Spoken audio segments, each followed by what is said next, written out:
What's up, guys and gals? Welcome back to the Nerd Castle. My name is Splattercat. Today in the world of der indie games, we're going to be checking out Gloria Victis Siege. This is a game in which we will be doing some medieval survival, and much more than that I can't really tell you. So let's experience the first 30 minutes of the game together, see how we learn, see what we figure out. This is a demo of the game from the little Steam event. There's lots and lots of, man, this has been a crazy time for content creation. There's so many previews and cool things that I get to show you right now that normally I wouldn't have access to until they release. It's really made my workflow really, really simple this week. Let's start a new game and see what we can get locked in.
Fair enough. That was a pretty dope opening video.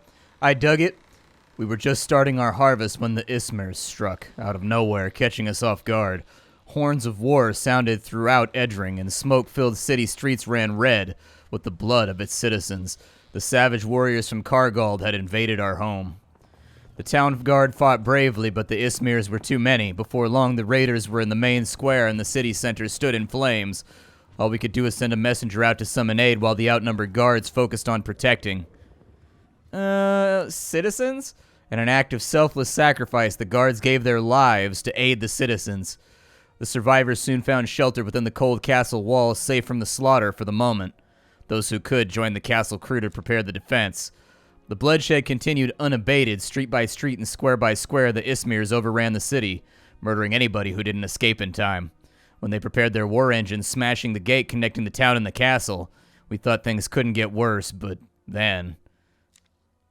The Kargalders were led by their infamous and nameless champion. Nothing I'd seen in my whole life was more terrifying than the beast-like figure. We'd all heard tales of the huge northerners, but nothing prepared us for the sight of this monstrous man walking up the streets of our city. In our hearts, we abandoned hope. We took shelter in the keep, and we took stock of the situation. Supplies were limited, and worse, the bastion gate was badly damaged, cutting us off from the defenders. No doubt the Ismers would soon attack again. The castle, the only part of Edring still uncaptured, was now under siege, and it was up to us to support the soldiers as they fight to stave off the enemy until relief comes. The bastion must hold. Okay, all right, let's do this thing. I'm ready. Those damn Ismers always coming through, ruining everything, stabbing guys in the neck who are just like, open the gate. And then, blah. Hate it when people stab me in my neck while I'm trying to wait for a gate to open, dude. It's the worst part about going to the airport. Alright, so welcome on in. We can move our character around by clicking. We can rotate the camera. Alright, cool. So we can move things around. Here's our little dude. Apparently we got to talk to the man by the wall. Is there any type of like looties or anything that we can do around here? My name is Flint. Okay, I never thought my life could completely change within just a day. Yesterday I was doing my work around the animals. Now I'm in the ruins of a castle surrounded by savage invaders, waiting for relief to come. May Forefather protect us in these desperate times. Yikes. Okay, do I have like an inventory or anything?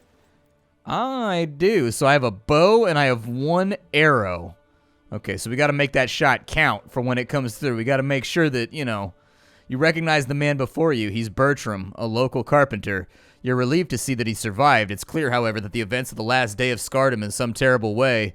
He just sits there, seemingly unaware of your presence, shivering and pressing his hand to his chest. As you check him for wounds, you notice something in his tightly clenched hand.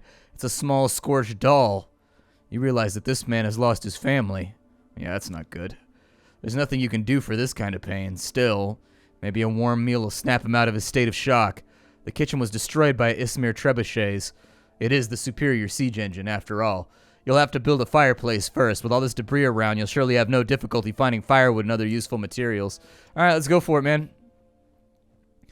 So we'll search around over. I like this idea of, like, being in a destroyed city under siege scavenging. I kind of like this idea. All right, so we've got some cloth, we've got some rotten food, and we've got some eggies. Eggies are good. I like eggies. I'll get down on some eggs, bro. That's a good dinner right there. Like a half dozen eggs, throw it in a skillet with some salt and some pepper. Some Monterey Jack and some cheddar mixed on in. Couple onions. Maybe a clove or two of garlic. Woof! Stone clay and pieces of iron scrap. Firewood. Okay. Apparently it wants me to build this right. Oh, I can do other stuff over on this side too. There's eggs that have been laid by the chickens. All right. Well, I mean, you would have to eat the egg though. Can I drink the water? Well, I can. Nice. Okay, so what does it want me to do over on this side? It wants me to, like, build up a storehouse or something. All the available constructions are listed. Okay, all right.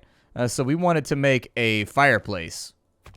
So let's do it. Oh, we can put it wherever we want. Very nice. Okay, I'll probably just put it right there in the center.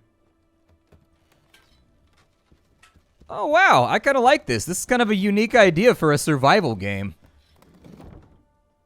Yeah, dude, get that thing rocking. Is it going to stay there forever? Like, do I need to refuel it all the time? Or is it just, like, permanently there now? Looks like I can make new items. I can make a meal with 3 firewood and an egg, so let's go for it. Maybe we can snap this guy out of his stupor. I mean, obviously, he's lost a lot in the last day or two. Like, I don't know, man. Like, I wouldn't hope too hard, but maybe. All right, buddy. Come here, pal. I will fix you with the power of eggs. My egg recipe is on point. He's exactly where you left him, shivering and pressing the tattered doll to his chest. His eyes are staring absently with pain frozen on his face. It's as though his mind just can't escape what must have been his darkest moment. He barely notices your presence, but you manage to make him eat. Bite after bite, you can see life coming back into him. He puts down the empty bowl and falls asleep. It's safe to say that he probably hasn't shut his eyes since yesterday. Next priority is water. In a stroke of bad luck, the castle took a direct hit from the trebuchet. Maybe if you clear away debris, you might be able to repair the well. There's no other urgent problem, too. The gate to keep in the bastion. As long as it's damaged, you have no way to reach or help the defenders. You'll have to replace the broken gears. You know there aren't any replacements in the castle, but didn't the engineer who made these live nearby in the city? All right, so we got a couple of objectives. Let's get underway. There's stuff that I can collect over on this side. I'll probably focus on getting a lot of resources first. And I guess at nighttime, something bad is probably going to happen, right? Hey, we got materials. Nice. How much can I hold? Like, is there a limit to the amount of weight I can carry? I would think that that would be the one thing that would largely get in the way of my aspirations here. I don't know, actually, what was that? Oh, cool. Can we fix this now? You removed the debris blocking the well. Sadly, to no avail. The base has been crushed by the projectile. The shaft itself is blocked, and there's no way you can clear it before dying of thirst. You do recall a secret passage from the castle that goes to the city market. Maybe you could use that to find potable water under the cover of darkness. It's risky, but it's probably the best chance you have. Well, hold on. Wasn't there another? I was going to go get gears, man.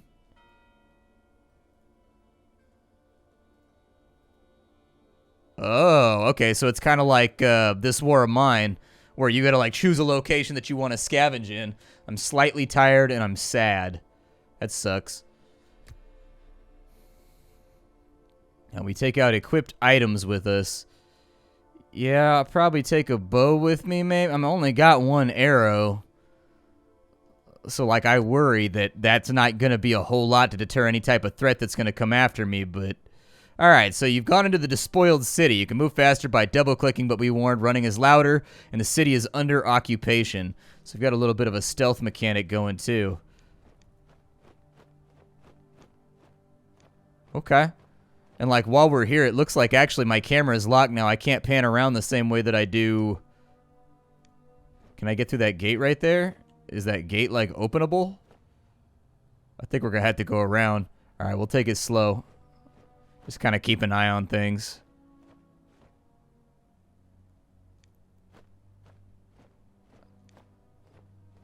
I do think, like, we could get a little bit larger of a view. Oh, there's a dead guy over there. He's been hanged up. All right, let's find some loot right here. Let's get some loot. Let's get some loot. little bit of campfire wood. Okay, that'll work. Is this going to be the shop? You found the engineer's workshop. Nice. Needless to say, the Ismirs have been here. It's been scorched and looted. Its owner hangs from the nearby tree, a dozen arrows sticking from his body. As you gaze on the destruction, a chilling wind reminds you why you're here, to find the gate gears. All right, you prowl through the devastated workshop looking for the precious gears among piles of broken parts and burnt-out furniture. Time passes, but you can't find it. Just as you're about to give up, there's a flash in the dark under a broken roof beam. Yup. That's it. The gears you need to repair the gate. You pull them out, but they're stuck under the broken beam. You pull until they're all yours. Suddenly, the dislodged beam collapses on top of you with all of its weight. Pain shoots through your whole body, and it takes you ages to pull free. As you leave the workshop, you can see something's changed. The engineer's corpse has been taken down, and an old woman leans over the body in the shade of a tree. She's sobbing, exhausted, and you guess she must be his mother. She had risked her life to cut her son down and bury him in a shallow grave. She struggles to move him, but she hurts herself with the axe under her belt. I want the axe. The woman freezes, not believing what she sees. Paralyzed by shock, she makes no attempt to stop you. As you leave, you hear her whisper, "What kind of monster would rob the dead like that?" What, you gonna bury an axe? I'm trying to protect our city right now. Chat, if you ever find me dead on the side of the road, clutching my heater shield and my sword, my crusader's helmet shining in the dying light, take what you need, okay? The only stipulation is, don't leave me there with my dong shining in the breeze, all right? That's all that I want, is don't leave me a naked Skyrim corpse on the side of the road. Bury me first, naked if you please, that's fine. Just, you can have my stuff in exchange for burying me, okay? That's the contract, and if you don't do it, I'll haunt you. All right, so we got the gears and we got the axe. I don't think that I'm going to go back just yet. I think I'm going to hang out for a little bit and see what I can recover and kind of load into the backpack. Also because I'm kind of a scavenging addict. Worth a lot, but not during a siege. Okay, there's valuables. It looks like it was like a pearl and some gold coins, maybe. There's vegetables on that side. We might be able to eat those.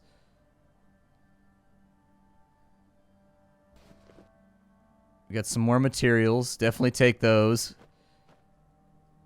Come on, let's get it. Hey. I think that a little bit of food.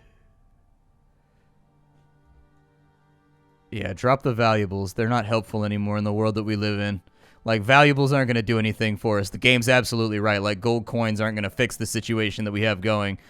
We need to find food. We need to find water. We need to find things to rebuild our shelter. Oof, there's the water. We've got quality wood right there. Do those stack? They don't. Okay, well, we'll drop one stack of those. It wants us to bring 10 water back to town. Unfortunately, we're really...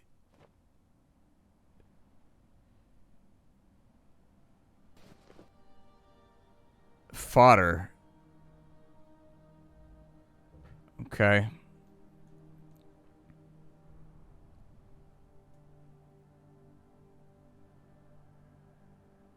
Oh, dude, did that make me drop my arrow? No, it didn't, actually. The arrow disappears. All right, I'm going to take the axe, just in case I got to fight a guy. I'm not a big ranged combat person. Come on, get it done. I don't know exactly what we're all looking for, but more materials is good. I still need water, though. We haven't seen any bad guys, so I'm gonna throw caution to the wind because we're about half out of time right now. We got animal parts and wood. Maybe I'll be able to come back later. Like, maybe it's like This War of Mine where I'll frequently be able to come back to areas that I've already been in. Whether or not there'll be new events here will remain to be seen. I would caution the developers and say, like, hey, that's the difference between, like, a decent game and a good game, is that these environments right here on later days will change. There'll be less loot. There'll be new events and new people occupying those areas. Like, that's the kind of stuff that really, really gets you into a game. Seeing as we're full up now, I'm going to send him back, and you can just go back full speed, bro. Like, we didn't sense any threats over on this side, so get on moving. One of my favorite things about this war of mine was the way in which the world changed around you as the game goes on longer and longer. You know, you can scavenge the same maps on day 20 that you could scavenge on day 1, but there might be new people there, there might be, you know, new threats there, and that's kind of one of the cool things about this war of mine is adapting and changing the plan on the fly once you realize that, like, this is not good, this is trouble. The night was calm, but we have no contact with soldiers at the bastion. We need to repair the gate, or we're going to remain blind to enemy moves. All right, new day. We are officially tired, so it wants us to break in some sleep real fast, but I don't know that we have any place to sleep. We can talk to Bertram, the blacksmith. Does it automatically deposit all that stuff? I think it does. So we have the gears. We have all that stuff. What kind of things can I build right now? Butcher's table. We need animal parts for a workbench. I know where to get those, though, so that's not that bad. Can we upgrade this, or can we just build multiples of them, maybe? We're slightly wounded? How did I get slightly wounded? It seems Bertram is feeling better. The loss of his family has had a crushing impact on him that only time can fully heal. Nonetheless, finally the carpenter has snapped out of his torpor and is ready to join the fight. It was Flint, right? He asks. I remember you visiting my workshop once or twice with Galvic. Thank you for your help, but you're bleeding. Your shoulder looks terrible. We got to dress that wound and put you to bed. There should be some bandages in the castle. Then you'll need a place to rest. There are animals, too, that are trapped by debris and waiting to be fed. All right, so we've got a second character. Oh, cool. So you swap in between people. I was wondering how the rest mechanic was going to work. This is like literally isometric medieval This War of Mine. Like, you've got different characters. They've got different skills. They're good at different stuff. You swap in between them. Some rest while others work. Okay. So we can swap in between them with the tab key. So here's Bertram. They want me to repair the gate to the bastion. So let's see. We've got the keep over there. We've got collect resources on this side. Let's go check out the resources real fast. In the meantime, like, maybe you go sleep.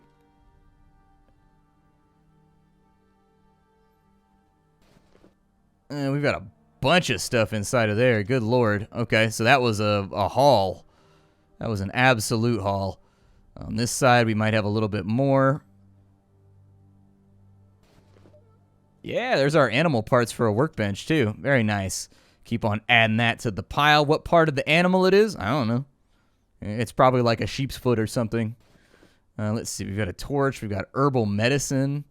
Did we pick up bandages or anything around? I don't think we've picked up bandages yet, but we did get improvised tools, so that's nice. We've got a few more useful things over here. I'm going to keep moving some of this detritus around just to clean it up around here. And then after we get done with that, hopefully I have enough time left in the day. Like, it looks like it's not even, like, fully day yet. It looks like it's still pretty early in the morning. Once we get done there, I'll repair the gate so that we can get back and we can help the defenders. There we go. Perfect. How are you doing in here? Like, how long does that take? Out of curiosity, I wonder. Go get the gate.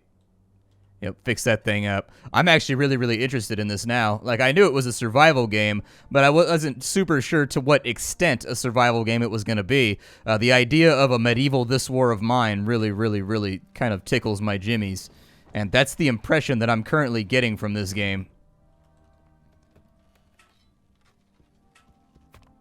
Good. The soldier standing before you is covered in dirt and blood, his eyes dim with exhaustion. The tunic on his armor has been torn to shreds. Only once he speaks, you recognize Galvic, Bertram's nephew and Flint's childhood friend. He's happy to see the two of you alive, but even through the blood and the mud, you see Galvic's face turn pale as he learns about Bertram's family. He's stunned speechless by the loss of his aunt and nieces, yet another blow falling on a man who's already exhausted. Yet there's no time to grieve. Now that you've repaired the gate, Galvic tells you, we need your support. He explains they expect another assault tonight and they urgently need arrows.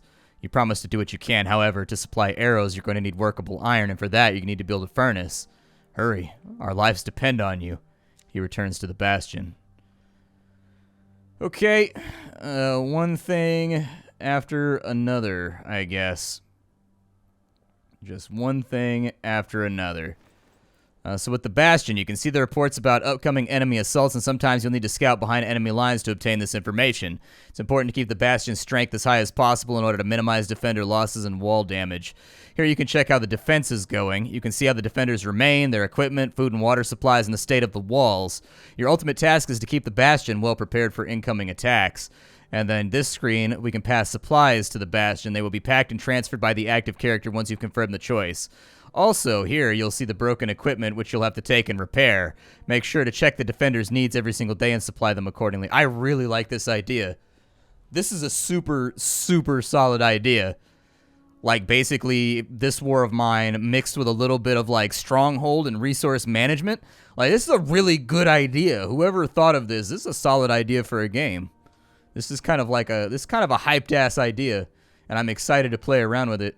All right, so it obviously wants me to upgrade this place, so that's what I'm going to do. Hopefully, he'll stop resting once he's done resting. We can build a new bed. Okay. Yeah, go for it. It wanted me to build a bed, so I'm going to go ahead and take care of that.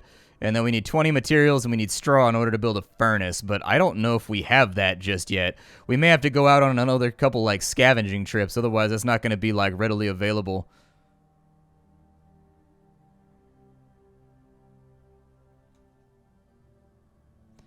Hey, Flint's not tired anymore. However, Flint is, like, bleeding his ass off at the moment. I don't know exactly how to dress his wound just yet. Like, I assume when I send him to bed, he'll bandage it, but, like, I didn't really see an option or what. Maybe I should have done the bed first. Who knows?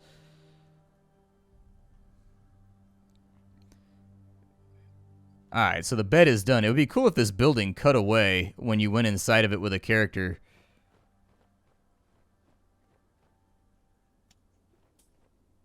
Yeah, sleep on the bed, I guess.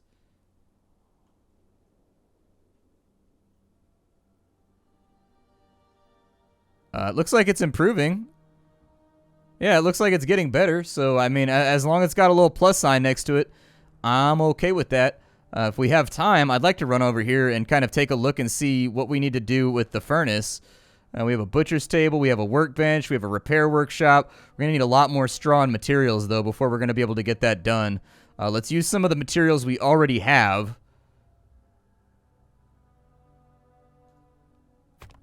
Yeah, we'll make a stump with a sawhorse. Why not? I don't really want to block that avenue right there. Let's just put it right there. It's obviously going to need to be built. I think we're going to have to take Bertram out tonight, too, as a scavenger. We didn't have time to make any of the arrows or anything, so I don't know if we're just, like, prepping for that passively, and it's just sort of like a suggestion. Okay, stump with sawhorse. Looks good to me. Yeah, we'll skip until dusk. That's fine. We'll take Bertram out. Yeah, I'll have this. You scavenge the city. You sleep in bed and see if you can get, like, fixed up. And then tomorrow, I'll have you do what it does. We got to start scavenging over here. His pack is not that large. I am going to give him the axe just in case he has to fight anybody. But let's go scavenge. We got jobs to get done. I don't know if the loot's going to move around on us at all. But I do know where some of this stuff is available. We're going to have to live like a rat for a little bit. That's pretty much it. Living like a rat is one of those things that you never really quite come back from. Live that way once, you live like that forever, at least in small part. But hey, you got to do what you got to do to keep on living. We know there's no bad guys over here, so I'm going to hustle it out. And we're just going to move really, really quickly, and hopefully we don't pull in any kind of attention to ourselves. We need a crowbar in order to remove that obstacle over there. Okay, that's good to know. There's some of the straw that we needed in order to make the furnace. There's some more wood. I am going to prioritize straw to the best of my ability. We're starting to get towards areas that I haven't scouted yet, so I'm going to take it a little bit slower.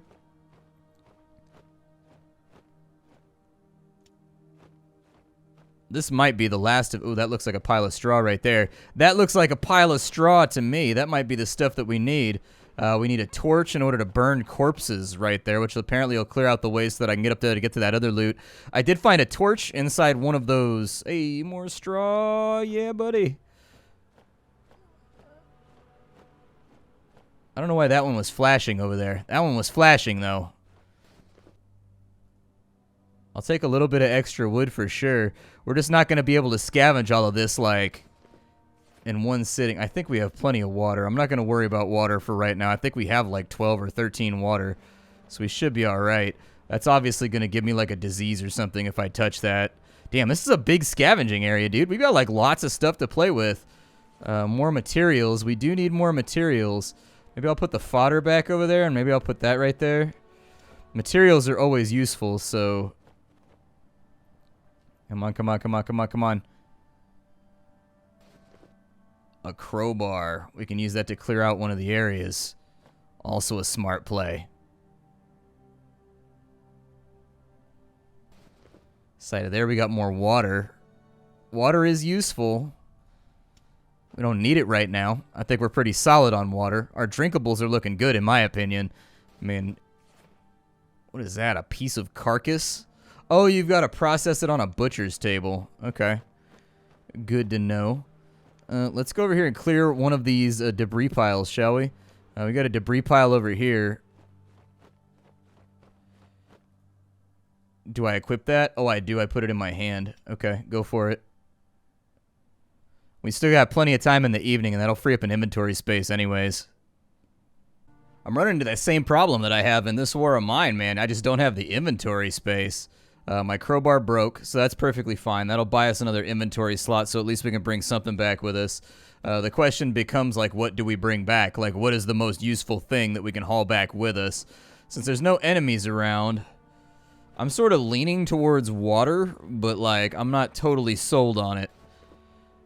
Definitely don't want to bring that back. There's a few more things over on this side, though, before we... I'd like to get a little bit more straw, but it just seems like it's not coming. Some veggies down here. Food might not be a bad idea. Like, I think that's kind of a universal resource that, like, food is always a good idea to bring back home. What else we got down this way? Is that up on a riser? That's up on a riser. Okay, we're not going to be able to grab that. What's in this pile over here? I do think the camera angle could be improved. Just to give you a little bit better of a view. I think we're a tad limited on like what we can see and what we can interact with for right now. So I would like to see that kind of upgraded a little bit, I think. Yeah, just go back where you got to go back to, man. Like if you got a flat layout to get back to town, go ahead and do it because we're full up anyways. Like we've got maximum inventory stuff at the moment, so why stress? I wish we had got more straw. I really sincerely do, but like... It was a rough battle. One soldier wounded. The walls took 4 damage. Okay. Some defenders got wounded during the battle and need bandages. Flint is recovering and feeling better. So this dude's hungry. This dude's tired. Yeah, we'll call it right there. My name is Splattercat. Thank you for joining me for an episode of Gloria Victis Siege. I'm really excited about this game. I came in kind of curious. Now I'm excited. I will see you all later. If you want to play the demo for yourself, I got a link for you down below. Leave a like on the video if you enjoyed it. My name is Splattercat. I sift through the pile to find what's worthwhile in the world of indie games every single day so you don't have to. Hi, do and take care, everybody. It's been a blast.